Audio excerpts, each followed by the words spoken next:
नमस्ते, मी doctor Anil Keskar. बऱ्याच लोकांचा प्रश्न असतो, की ऑपरेशन असतात बरेचसे किडनी स्टोनचे, URSL म्हणा, PCNL म्हणा, RIRS म्हणा. ज्या ऑपरेशनच्या नंतर आपण डिजी स्टेंट टाकतो. मग हा डिजी स्टेंट बऱ्याच लोकांना प्रश्न पडतो, की हा डिजी स्टेंट टाकणं गरजेचं आहे का? किंवा तो स्टेंट जो आहे तो त्रास देतो का?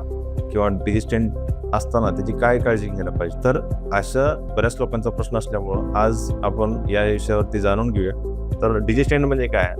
तर डिजी स्टेंट ही एक अत्यंत छोटी अशी फ्लेक्झिबल अशी पाईप असते, जी आपल्या किडनीमध्ये आणि ब्लॅडर याच्या दरम्यान जी असलेली मूत्रवाहिनी असते, म्हणजे त्याला आपण युरेटर म्हणतो, त्याच्यामध्ये आपण ते बसवतो. याच्यात दोन्ही टोकांना जे सारखी अशी कॉईल असते, त्यामुळे ती पाईप आपल्या किडनीमध्ये आणि ब्लॅडरमध्ये ती बरोबर फिक्स होऊन जाते. म्हणजे ती इकडे आपल्या जागेवरून सरकत नाही.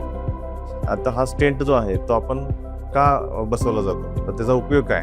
किडनी स्टोन काढल्यानंतर किंवा खड्यामुळे मूत्रमार्गात अडथळा निर्माण झाला असल्यास लघवीचा प्रवाह सुरळीत ठेवण्यासाठी हा स्टेंट वापरला जातो. शस्त्रक्रियेनंतर म्हणजे URS असेल, PCNL असेल किंवा RIRS असेल, अशा ज्या शस्त्रक्रिया झालेल्या असतात त्यामध्ये सूज येऊ नये किंवा त्याच्या जो जखमा ज्या आहेत त्या लवकर भरता याव्यात यासाठी आपण हा स्टेंट टाकत असतो. बऱ्याच वेळा आपल्या मूत्रमार्गामध्ये रक्ताची गुठळी तयार होते किंवा मूत्रवाहिनी जी आहे, युरेटर जे आहे ते अरुंद होतं.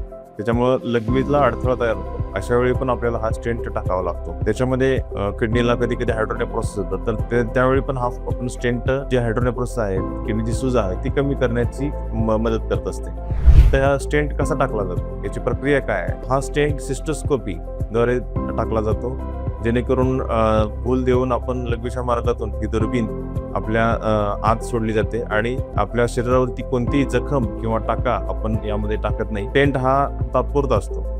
तो 15 ते 1 महिना आपण तो ठेवू शकतो आणि त्यानंतर परत दुर्बिणीच्या सहाय्याने आपण ती परत भूल देऊन तो काढला जातो. ज्यावेळी हा स्टेंट असतो त्यावेळेस एखाद्या पेशंटला त्रास होऊ शकतो. जो त्रास आहे या त्रासाला आपण स्टेंट सिंड्रोम असं म्हणतो.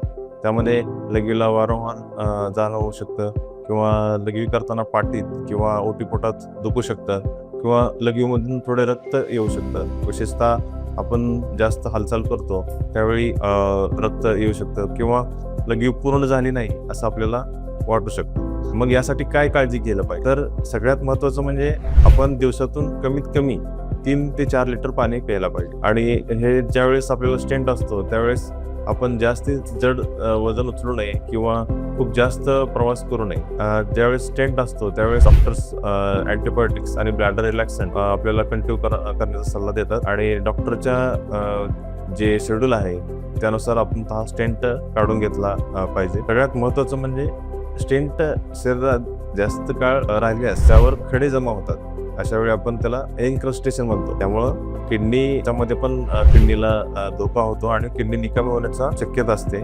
अशा वेळी स्टेंट हा वेळेवर काढणं अत्यंत गरजेचं आहे. अशाच आरोग्यविषयक माहितीसाठी आजच आपण विघ्नार्थ सुपर स्पेशालिटी हॉस्पिटल या चॅनलला सबस्क्राईब करा आणि जास्तीत जास्त लोकांपर्यंत त्याचं शेअर करा.